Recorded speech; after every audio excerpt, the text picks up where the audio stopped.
हाँ, तो welcome to imagine point YouTube channel.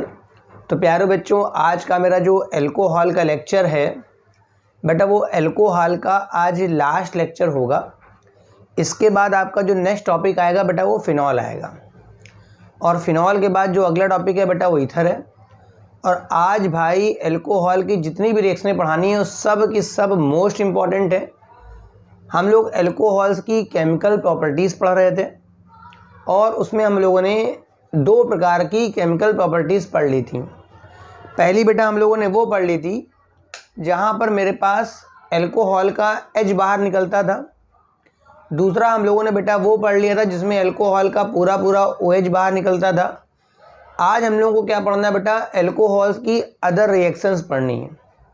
मतलब H और OH के अलावा हमारे पास एल्कोहल्स की कौन कौन सी और रिएक्शनें हैं जिसमें बेटा एल्किल ग्रुप भी इन्वॉल्व होता है।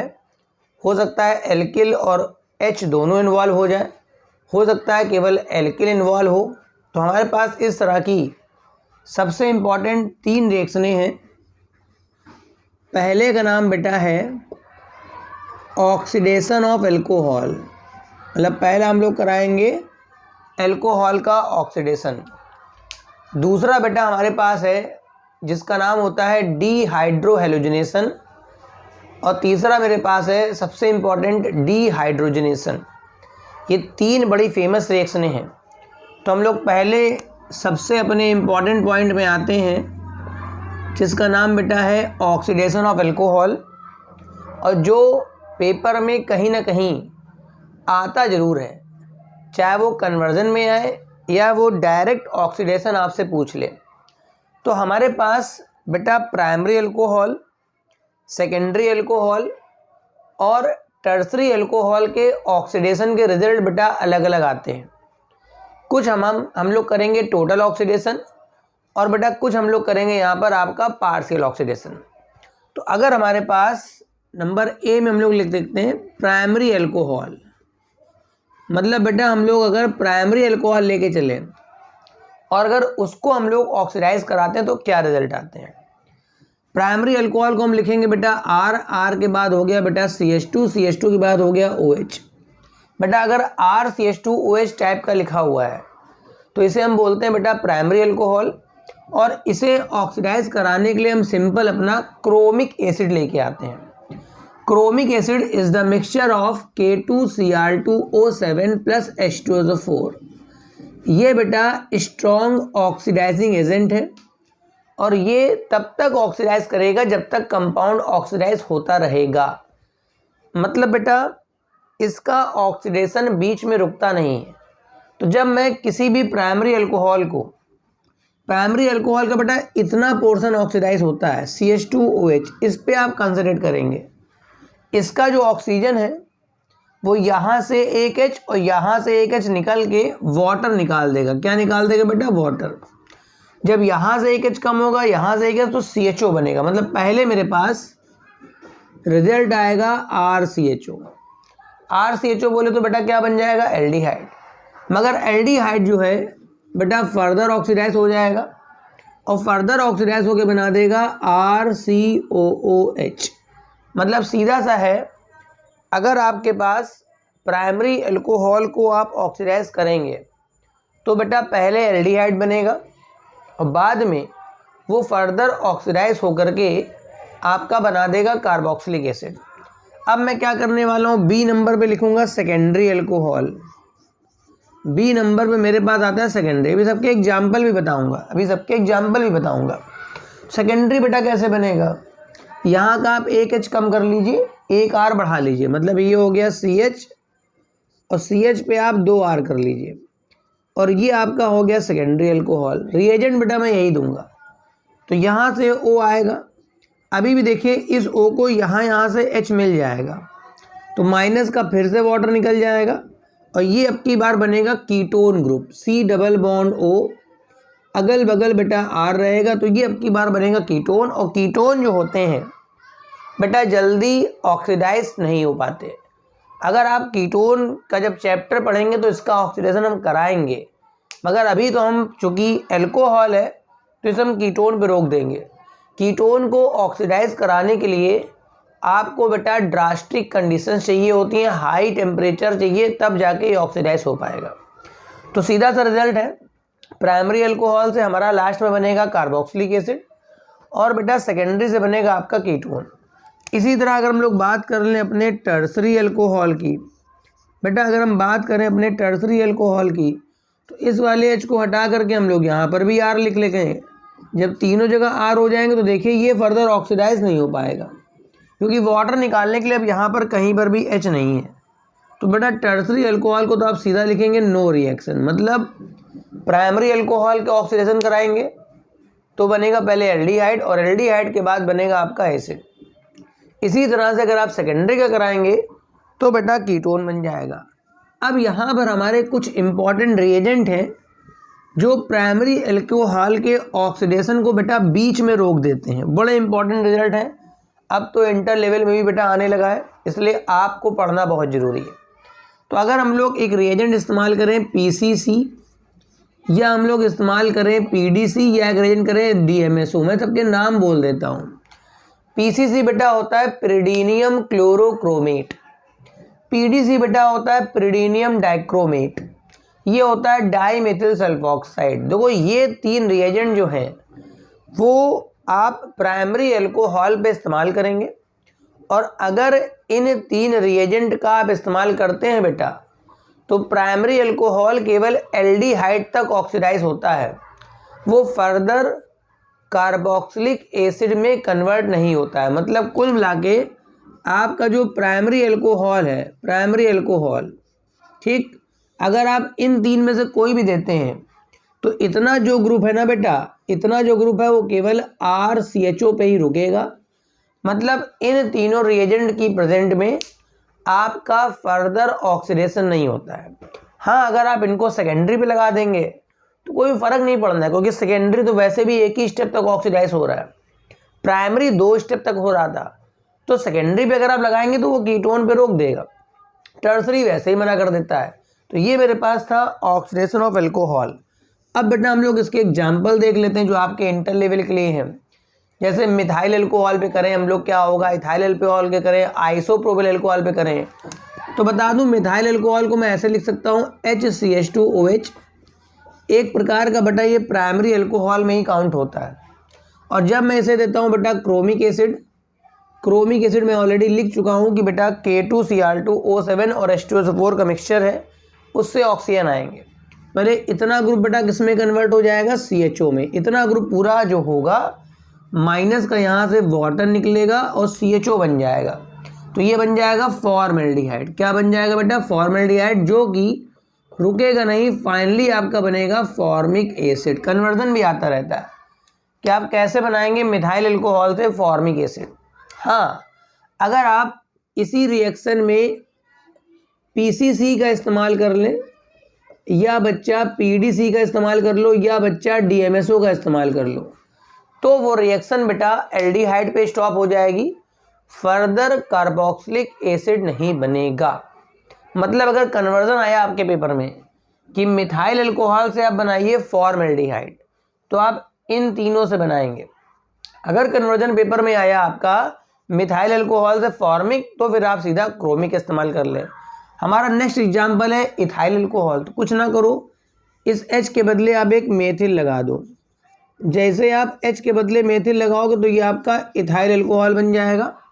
और बेटा इथाइल अल्कोहल भी एक प्रकार का प्राइमरी अल्कोहल है, जिसमें जिसमें आपका CH2OH दिखता रहेगा बेटा, वो सारे प्राइमरी अल्कोहल है। इसका भी रिजल्ट ऐसे ही जाएगा, पहले ऑक्सीडाइज होगा, इतना ग्रुप बेटा ऑक्सीडाइज हो जाएगा बेटा, और ये बन जाएगा एसिटल्डिहाइड। अगर आपने क्रोमिक एसिड इस्तेमाल करा है तो फर्दर ऑक्सीडाइज होगा और बेटा बना देगा एसिडिक एसिड, ठीक है। और अगर आपने इन तीनों का इस्तेमाल करा है, मतलब PDC वगैरह का इस्तेमाल कर लिया, तो बेटा वो एल्डिहाइड पे जाके रोक देगा। इसी तरह से आप किसी भी प्राइमरी अल्कोहल, आप बस इधर कार्बन बढ़ाते रहेंगे, इतने का रिजल्ट हमेशा CHO आएगा और इतने का रिजल्ट हमेशा क्या आएगा, COH। एक बात ध्यान रखनी है आपको कि अल्कोहल के ऑक्सीडेशन में नंबर ऑफ कार्बन चेंज नहीं होते हैं। जैसे अगर ये N कार्बन का है तो लास्ट प्रोडक्ट भी बेटा कितने कार्बन का होगा, N कार्बन का। मतलब नंबर ऑफ कार्बन में बेटा कोई भी चेंज नहीं आता। अब हम लोग सेकेंडरी अल्कोहल ले लेते हैं। सेकेंडरी अल्कोहल का सबसे बेस्ट एग्जांपल है आइसोप्रोपिल अल्कोहल। आप देख सकते हैं आइसोप्रोपिल ग्रुप बेटा इतने को बोलते हैं हम लोग आइसोप्रोपिल।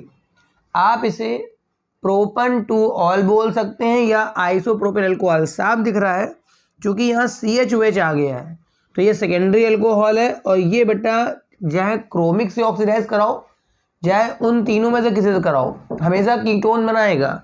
ये H और ये O वाटर निकाल देगा और आपका बन जाएगा हमेशा कीटोन। और ये कीटोन जो है इसका नाम बड़ा फेमस, इसका नाम एसीटोन है। तो कुल मिला के जिस जगह पे आपका बेटा CH OH लिखा होगा, बेटा जिस जगह पे आपका CH OH लिखा होगा उस जगह पे आपको कीटोन ग्रुप वहाँ पर तैयार कर देना है। बात क्लियर हो रही इतनी? तो ये मेरे पास पहला टॉपिक था आज का, जिसका नाम था आपका ऑक्सीडेशन ऑफ एल्कोहल। ठीक, फिर से बता दूं, अगर आपको कहीं CH2OH दिखता है तो पहले वो जाएगा CHO में और CHO के बाद जाएगा COOH में। अगर आपको कहीं CHOS दिखता है, अगल बगल 2 कार्बन दिखते हैं, तो बेटा वो डायरेक्ट आपके केवल कीटोन में जाएगा। अब थोड़े कॉम्प्लिकेटेड एग्जाम्पल देख लेते हैं हम लोग, थोड़े कठिन एग्जाम्पल देख लेते हैं। जैसे मान लो उसने ऐसे बना दिया, इस जगह करके ऐसे करके यहाँ OH दे दिया और लिख दिया ऑक्सीडेशन। उसने कहीं ऐसे करके यहाँ OH लगा दिया और यहाँ लिख दिया ऑक्सीडेशन। अब आप देखिए ध्यान से, यहाँ पर साफ दिख रहा है इस वाले कार्बन पे एक ही कार्बन है। बेटा इतने ग्रुप को हम बोलेंगे CH2OH। क्या बोलेंगे? CH2OH। तो पहले इतना बनेगा तो वो 3 कार्बन रेस्ट में रहेंगे, उनको वैसे बना दिया। पहले ये बनेगा CHO और फाइनली लास्ट में बन जाएगा COOH, ये ब्यूटेनोइक एसिड बन जाएगा। प्लस आप देखिए इस कार्बन पे अगल बगल 2 कार्बन, तो ये CHOH है। जिस जगह बेटा CHOH है चुपचाप बेटा उसी जगह पे आप C डबल बॉन्ड बना के आप चले आइए, काम खत्म। तो ये आपका कीटोन बन के आ जाएगा। तो ये मेरा पहला टॉपिक था, इसका नाम था बेटा ऑक्सीडेशन ऑफ एल्कोहल। अब दूसरा मेरे पास जो एल्कोहल का है वो बड़ा इंपॉर्टेंट है, जिसका नाम है डिहाइड्रेशन ऑफ एल्कोहल। मतलब दूसरा जो मेरे पास है, सेकेंड नंबर जो प्रॉपर्टी है उसे मैं नाम देता हूँ डिहाइड्रेशन ऑफ एल्कोहल। इसका क्या मतलब होता है बेटा? डिहाइड्रेशन का तो बेटा एक ही मतलब होता है कि अगर आप कहीं से भी पानी निकाल लेते हैं, तो उसको हम क्या बोलते हैं? Dehydration of alcohol. तो बेटा डिहाइड्रेशन करने के लिए हम जो रिएजेंट लेते हैं हमारे पास होता है कंसनट्रेटेड H2SO4। ये डिहाइड्रेटिंग एजेंट है, ये वाटर निकालेगा। तो किसी भी अल्कोहल जिसमें कम से कम 2 कार्बन आए, क्योंकि डिहाइड्रेशन एक प्रकार की एलिमिनेशन रिएक्शन है और एलिमिनेशन में हमारे पास मोस्ट कॉमन है बीटा एलिमिनेशन, जिसमें 2 कार्बन के अगल बगल से कुछ निकलेगा। तो बेटा यहाँ 1 कार्बन से H और 1 कार्बन से OH निकलेगा, तो बीच में डबल बॉन्ड आ जाएगा। जैसे अगर मैं इथाइल अल्कोहल लेता हूँ CH3CH2OH, बेटा ये इथाइल अल्कोहल है, इसमें देखिए 2 कार्बन है। इसको मैं देता हूँ बेटा कंसनट्रेटेड H2SO4 और हीट कर देता हूँ, स्ट्रांगली हीट करना है। ठीक, 180 के आसपास टेम्परेचर होना चाहिए डिग्री सेल्सियस में। तो बेटा इस वाले कार्बन से OH और इस वाले कार्बन से H, बगल वाले कार्बन से H निकलेगा। जिस कार्बन से OH जाता है बेटा उसके बगल वाले से H जाएगा, तो यहाँ से H, तो बीच में डबल आ जाएगा। तो ये मेरे पास एथिलीन गैस बन जाएगी CH2 डबल बॉन्ड CH2। किसी भी अल्कोहल का आप डिहाइड्रेशन कराएंगे हमेशा बेटा एल्कीन रिजल्ट बनेगा। क्या बनेगा? हमेशा एल्कीन बनेगा। जिस कार्बन से OH जाएगा उसके जस्ट बगल वाले से ही क्या जाएगा? H। इसको बोलते हैं बीटा एलिमिनेशन। ठीक, एलिमिनेशन 2 प्रकार का होता है, E1 या E2। अगर ये 3rd डिग्री का अल्कोहल है तो प्रोसेस मोस्टली E1 से जाएगा, अगर 2 डिग्री का है तो भी E1 से जाएगा, अगर बेटा आपका 1 डिग्री का है तो मोस्टली E2 से एलिमिनेशन होता है। ठीक, अब अगर मान लो मैं लेता हूँ प्रोपिल अल्कोहल, प्रोपिल में बच्चा कितने कार्बन हो जाएंगे? 3 कार्बन हो जाएंगे, कोई दिक्कत नहीं है। यहाँ पर भी मैंने यही रिएजेंट दिया, तो बेटा देखो इस वाले कार्बन से तो मैं निकाल दूंगा OH।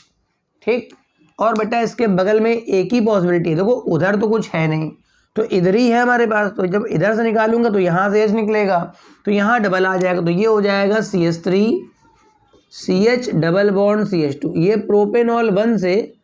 प्रोपेनॉल 1 से मेरा प्रोपीन बन गया। इस तरह से अगर आप यहाँ से भी ले सकते हैं आइसोप्रोपिल अल्कोहल CH3CHOH CH3। देखो ये मेरे पास इसका नाम बेटा होता है आइसोप्रोपिल अल्कोहल।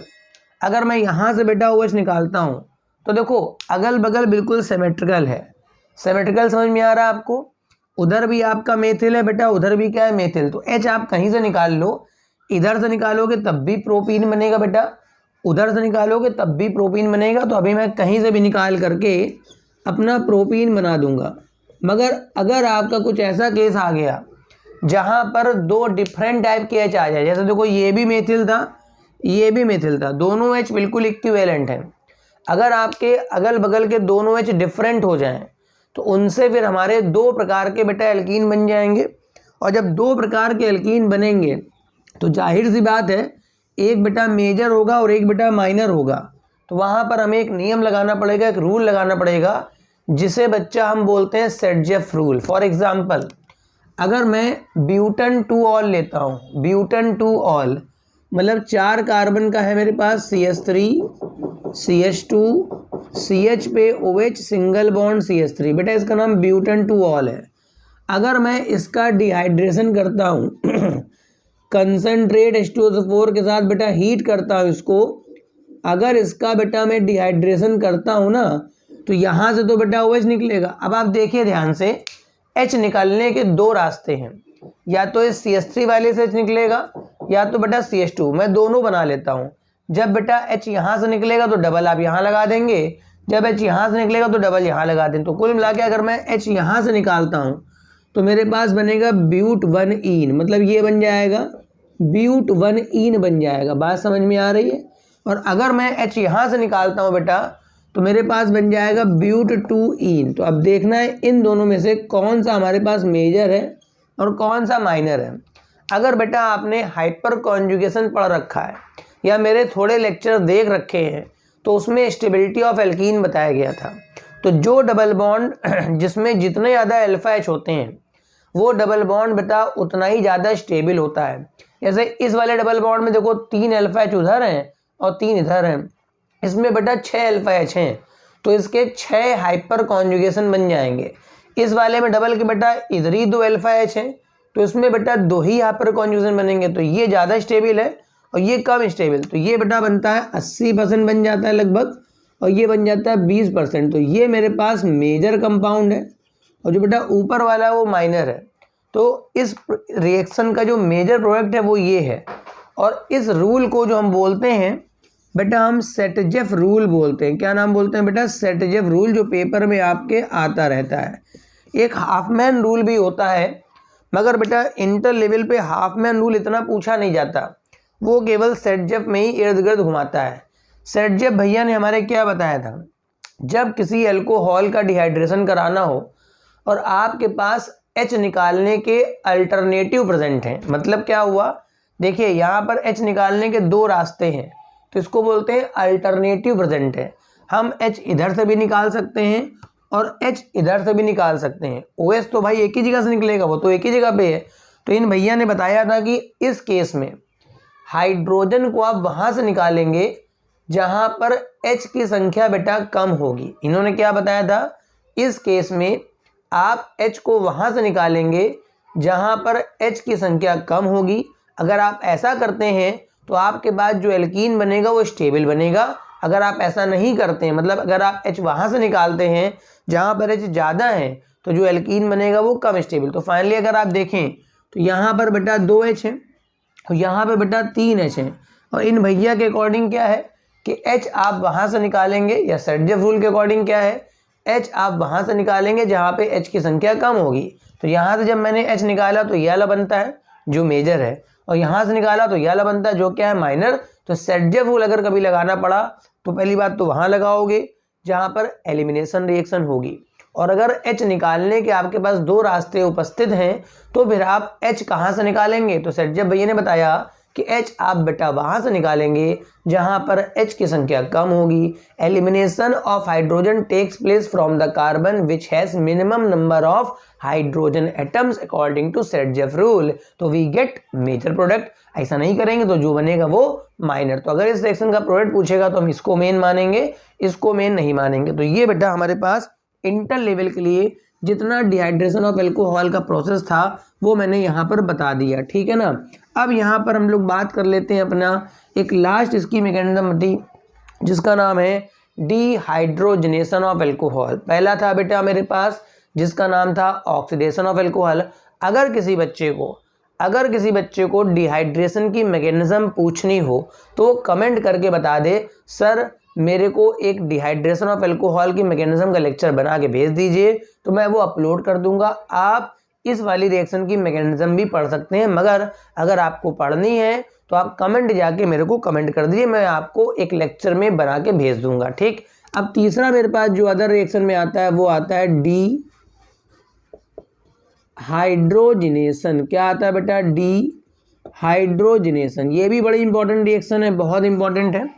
अगर हम लोग एल्कोहल की वेपर को बना लें और उसको कॉपर पे पास कर दें जिसका टेम्परेचर 300 डिग्री सेल्सियस हो, मतलब एल्कोहल की वेपर बनाओ और उसे पास कर दो कॉपर मेटल पे, मगर कॉपर को पहले से इतना गर्म करके रखो कि उसका टेम्परेचर बेटा कितना हो 300 डिग्री सेल्सियस, तो बेटा वहाँ पर H2 गैस निकल जाती है और हमारे पास जो प्रोडक्ट आता है वो या तो एल्डिहाइड आएगा या कीटोन आएगा या किसी केस में एल्कीन भी आता है। तो देखते हैं हमारे पास, हम लोग स्टार्ट करते हैं अपने मेथिल एल्कोहल से, ठीक।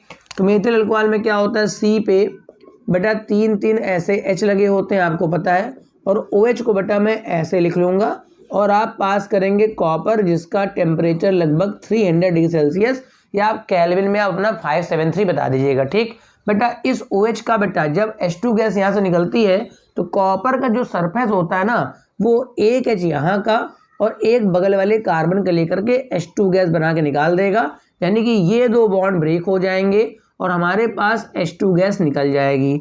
तो जिस प्रोसेस में बेटा H2 गैस निकलती है, उसे हम बोलते हैं डिहाइड्रोजनेशन। क्या बोलते हैं बेटा? डिहाइड्रोजनेशन, ठीक। फाइनली क्या होगा, यहाँ डबल बॉन्ड आ जाएगा, तो आप देख सकते हैं कितना बढ़िया कन्वर्जन है, फॉर्मल्डिहाइड बन गया। क्या बन गया बेटा? फॉर्मल्डिहाइड। और मैं बता दूं ये कोई ऑक्सीडेशन का प्रोसेस नहीं चल रहा है जो ये एसिड बना देगा, यानी इस रिएक्शन में कंट्रोल्ड एक प्रकार से ऑक्सीडेशन हुआ है कि मेथिल अल्कोहल केवल एल्डिहाइड में कन्वर्ट हुआ है, जो पीसीसी वाले का रिजल्ट था, ठीक है ना। अच्छा, अब मैं ले रहा हूँ एथिल अल्कोहल। तो एथिल अल्कोहल के लिए क्या करना है, आप कहीं पर भी एक जगह मेथिल लगा दीजिए। तो सी पर मैंने यहाँ पर CH3 कर लिया, यहाँ H कर लिया, यहाँ H कर लिया, यहाँ पर OH। आप ध्यान से अगर देखेंगे तो ये बेटा एथिल अल्कोहल है, C2H5OH, ठीक। कॉपर पे पास करा जिसका टेम्परेचर 300 था, बेटा एक HO का निकलेगा, एक बगल वाला, तो ये फिर से H2 गैस निकल जाएगा और डबल, तो यानी कि कुल मिला के क्या बन जाएगा, CH3CHO। अगर आप ध्यान से देखें तो ये बेटा CH3 हो जाएगा और ये एल्डिहाइड, तो एसिडल्डिहाइड बन गया, प्लस यहाँ पर भी आपकी कौन सी गैस निकलेगी, H2 गैस, ठीक है। मतलब कुल मिला के जो ऑक्सीडेशन में कंट्रोल नहीं हो रहा था इसमें बेटा कंट्रोल हो रहा है, क्योंकि ये ऑक्सीडेशन नहीं चल रहा है, ये एल्डिहाइड को खतरा नहीं है क्योंकि ऑक्सीडेशन नहीं ना। अब मैं 2 डिग्री अल्कोहल लेता हूँ तो मैं क्या करूँगा, यहाँ पर बेटा एक मेथिल और लगा लूँगा, यहाँ पर एक मेथिल, मगर अभी एक H छोड़ूंगा, ठीक है, तब जाके ये 2 डिग्री अल्कोहल बनेगा और पास कर दूंगा कॉपर 300। देखो भाई यहाँ से तो H रहेगा, अभी भी बगल में H अवेलेबल है तो निकल जाएगा और बेटा कीटोन बन जाएगा। मतलब अभी जो बनेगा फिलहाल C डबल बॉन्ड O, अगल बगल CH3, मतलब एसीटोन बन जाएगा और साथ में क्या निकलेगा, H2। जब बेटा H2 गैस निकलता है ना तो घटना का नाम होता है डिहाइड्रोजनेशन। तो आप देख सकते हैं हम लोग एल्कोहल से एल्डिहाइड या कीटोन बना सकते हैं। देखो सेकेंडरी अल्कोहल से तो कीटोन वैसे ही बनता है, ठीक है, ऑक्सीडेशन में। सबसे ज़्यादा इंपॉर्टेंट यहाँ प्राइमरी से भी हम एल्डिहाइड बना पा रहे हैं। सर टर्सरी की और बता दीजिए। बेटा टर्सरी वाले में प्रॉब्लम ये आ रही है कि सारे मेथिल हो जाएंगे, ठीक है, तो वहाँ पर आपको H निकालने के लिए कुछ मिलेगा नहीं, तो वहाँ पर फिर क्या हो जाता है बता रहा हूँ। अब मैं लिख रहा हूँ टर्सरी अल्कोहल, तो C पे यहाँ मेरा CH3 होगा, C पे यहाँ CH3 होगा, C पे यहाँ CH3, यहाँ पर हो जाएगा OH। ठीक, तो जब मैं इसको दूंगा कॉपर 300, क्या दूंगा, कॉपर 300, तो भाई ये तो कह रहा मेरे पास तो H है, मेरे पास तो H है, मगर बगल वाले एटम पर बेटा H नहीं है, सब जगह मेथिल लग चुका है। तो अब इस केस में ये पूरा पूरा OH निकाल देगा, क्या निकाल देगा, OH। तो देखिए ये OH कनेक्ट बेटा इस वाले कार्बन से, ध्यान से देखिएगा, जो एलिमिनेशन हम लोग कराते हैं मोस्टली होता है बीटा एलिमिनेशन। ठीक है, मोस्टली बच्चा क्या होता है बेटा, बीटा एलिमिनेशन होता है। ठीक है, मतलब अगल बगल से कुछ निकालना होता है। ठीक है, तो देखिए इस वाले से बेटा OH गया, इस वाले से बेटा OH गया, तो इस वाले कार्बन से, इस वाले कार्बन के बगल से H, मतलब मैं इसको ऐसे लिख लेता हूँ, C पर यहाँ H, यहाँ H, यहाँ H। देखो भैया अगल बगल कार्बन से एलिमिनेशन हो रहा है, इस वाले कार्बन से OH निकला, तो इसके बगल से इससे मैं एक H निकाल दूंगा, मतलब यहाँ पर डिहाइड्रोजनेशन नहीं होता है, यहाँ पर डिहाइड्रेशन हो जाता है। मतलब टर्सरी अल्कोहल में अगर मैंने ये प्रोसेस अप्लाई करा, टर्सरी अल्कोहल में अगर मैंने ये प्रोसेस अप्लाई करा, तो बेटा वहाँ पर डिहाइड्रेशन हो जाएगा। और जब भी अल्कोहल का बेटा डिहाइड्रेशन होता है तो हमेशा जो रिजल्ट आता है बेटा वो एल्कीन रिजल्ट आता है, वो वहाँ पर एल्डिहाइड कीटोन नहीं बनेगा। तो देखें क्या बनेगा, इस कार्बन से निकला OH इससे, तो बीच में डबल आ जाएगा, तो C पर यहाँ पर मेरे पास मेथिल रहेगा, C पर यहाँ मेथिल रहेगा, और डबल बॉन्ड CH2 आपका क्या बन के आ जाएगा, एल्कीन। तो ये मेरे पास था डिहाइड्रोजनेशन ऑफ टर्सरी अल्कोहल, जो कि एक H बगल में कम पड़ने की वजह से डिहाइड्रेशन में कन्वर्ट हो गया। तो यहाँ पर मेरे पास ये तीनों जो प्रॉपर्टियाँ थी बड़ी इंपॉर्टेंट सी, वो मेरे पास बेटा कंप्लीट हो गई हैं। अगर आपसे इसके बाद कोई क्वेश्चन पूछता है कि बेटा प्राइमरी अल्कोहल, सेकेंडरी अल्कोहल और टर्सरी अल्कोहल में बेटा आप डिफरेंशिएट कैसे करेंगे, अगर आपसे कोई डिफरेंस पूछता है, भाई डिस्टिंग्विश पूछता है कि बेटा प्राइमरी अल्कोहल, सेकेंडरी अल्कोहल और टर्सरी अल्कोहल में विभेद कैसे करेंगे, तो हमारे पास दो बड़े इंपॉर्टेंट मेथड हैं। एक का नाम है बेटा ऑक्सीडेशन मेथड। ठीक है, क्या था, अगर प्राइमरी अल्कोहल को ऑक्सीडाइज करोगे तो वो हमेशा बनेगा कार्बोक्सिलिक एसिड। तो अगर किसी भी अल्कोहल को ऑक्सीडाइज करने पर हमेशा कार्बोक्सिलिक एसिड रिजल्ट आ रहा है ना, तो वो प्राइमरी अल्कोहल होगा। सेकेंडरी अल्कोहल को बेटा ऑक्सीडाइज करोगे तो हमेशा बेटा कीटोन बनेगा। तो किसी भी अल्कोहल को अगर ऑक्सीडाइज करने पर बेटा कीटोन बन रहा है तो वो सेकेंडरी अल्कोहल हो जाएगा। ठीक है, और अगर कोई अल्कोहल ऐसा है जो बदतमीज टाइप का मिल जाए, जो ऑक्सीडाइज ही ना हो रहा हो, तो बेटा वो कौन सा अल्कोहल होगा, थर्ड डिग्री अल्कोहल। तो एक तो ये डिफरेंशिएट हो गया। दूसरा, पिछले लेक्चर में हम लोग जब थे तो हम लोग एक पढ़ रहे थे बेटा ल्यूकास रिएजेंट। ठीक है, आप भूल गए होंगे, आप पढ़ते नहीं, आप पढ़ा करिए बेटा, पढ़ोगे तभी कुछ कर पाओगे। ठीक है, मैं भी आता हूँ यूट्यूब पे, मेहनत करके पढ़ाता हूँ, आपके लिए तो पढ़ा रहा हूँ। तो मैं कह रहा हूँ कि ल्यूकास रिएजेंट क्या था बेटा, हमारे पास ZnCl2 + HCl था। ठीक है, तो ल्यूकास रिएजेंट में था क्या कि अगर आप टर्सरी अल्कोहल में ल्यूकास रिएजेंट डालते हैं, ठीक है, क्या कहा मैंने, टर्सरी अल्कोहल में अगर आप ल्यूकास रिएजेंट डालते हैं तो एक ऑयली लेयर इमीडिएट आ जाएगी। ठीक है, क्या हो जाएगा बेटा, एक ऑयली लेयर इमीडिएट आ जाएगी। अगर ऐसा हो गया तो वो टर्सरी अल्कोहल होगा।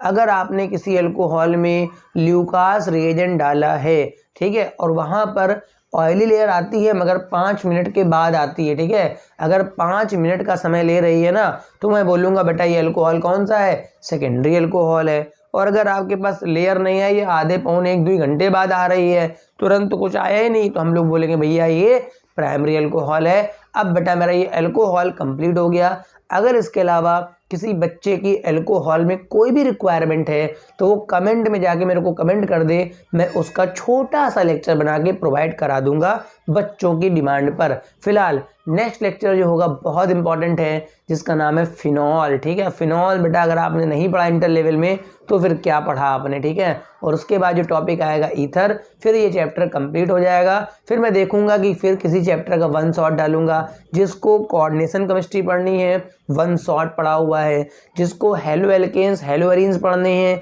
शायद 8 से 9 लेक्चर्स पढ़े हुए हैं। हेलो एल्केन्स हेलो एरीन का 20 इम्पॉर्टेंट क्वेश्चंस का भी एक पूरा लेक्चर पड़ा हुआ है। जिनको वो लेक्चर देखना है उससे भी आप काम चला सकते हैं, जिनको सभी लेक्चर देखने हैं वो कर सकते हैं। अल्कोहल की सीरीज़ ऑलरेडी चल रही है। अब देखता हूँ कि आगे वाला जो चैप्टर आने वाला है उसका मैं वन शॉट डालूंगा या फिर लेक्चर वाइज आएगा, वो तो देखते हैं क्या करना पड़ेगा, ठीक है ना। आप फिलहाल देखते रहिए। अगर आपको लेक्चर पसंद आया करे तो कमेंट कर दिया करिए, शेयर कर दिया करिए, लाइक कर दिया। अगर आपने चैनल सब्सक्राइब नहीं करा है भाई सब्सक्राइब कर लो। सब्सक्राइब करने में क्या जाता है आपका। Thank you for watching.